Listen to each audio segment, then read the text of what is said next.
بسم اللہ الرحمن الرحیم۔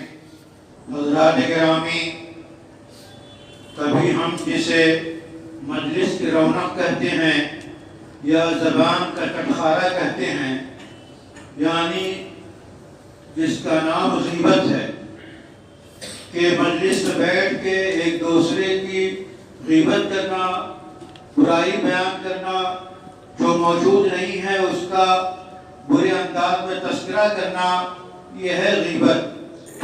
غیبت کو قرآن کریم نے حکم دیا ہے، لا یغتب بعضکم بعضا، تم میں سے ایک دوسرے کی غیبت نہ کرے، اور اس کی برائی اس طرح بیان کی ہے، کیا کوئی یہ پسند کرے گا کہ اپنے مردار بھائی کا گوشت کھائے؟ ظاہر ہے کتنی انتہائی گندی اور گھناؤنی بات ہوگی کوئی مردار بھائی کا گوشت کھانا چاہے، تو اس سے برا جو ہے گویا غیبت کرنا ہے۔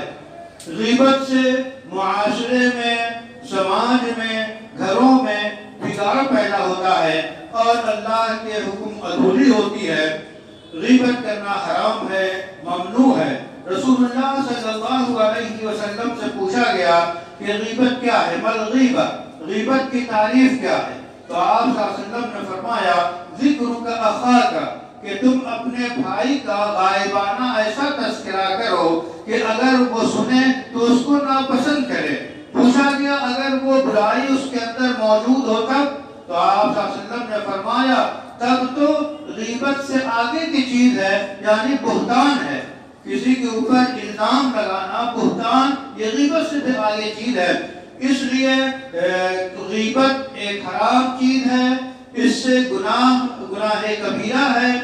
عام دنوں میں تو اس سے گناہ ہونے میں کوئی شک ہے ہی نہیں، بلکہ رمضان المبارک میں خاص طور پہ بخاری و مسلم کی روایت کے مطابق ہے کہ جو شخص روزہ رکھے اور روزے کی حالت میں غیبت کرے تو اللہ کو کوئی ضرورت نہیں ہے اس کے بھوکے رہنے اور پیاسے رہنے کی۔ تو گویا جو شخص روزے کی حالت میں غیبت کرتا ہے وہ اور بڑا گناہ کرتا ہے، اور روزے جیسی عظیم عبادت کا ثواب کم سے کم تر ہو جاتا ہے۔ روزہ اس کا ٹوٹتا تو نہیں، یہ کہا جائے کہ وہ روزہ قضا کرے، لیکن ایک ضابطے میں اس کا روزہ پورا ہو رہا ہے، لیکن معنوی اعتبار سے، اجر و ثواب کے حساب سے اس کا روزہ کھوکھلا ہو جاتا ہے۔ اس لیے ہمیں عام حالات میں اور خاص طور پر رمضان المبارک کے روزوں کے ایام میں غیبت سے مکمل طور سے اجتناب اور پرہیز کرنا چاہیے۔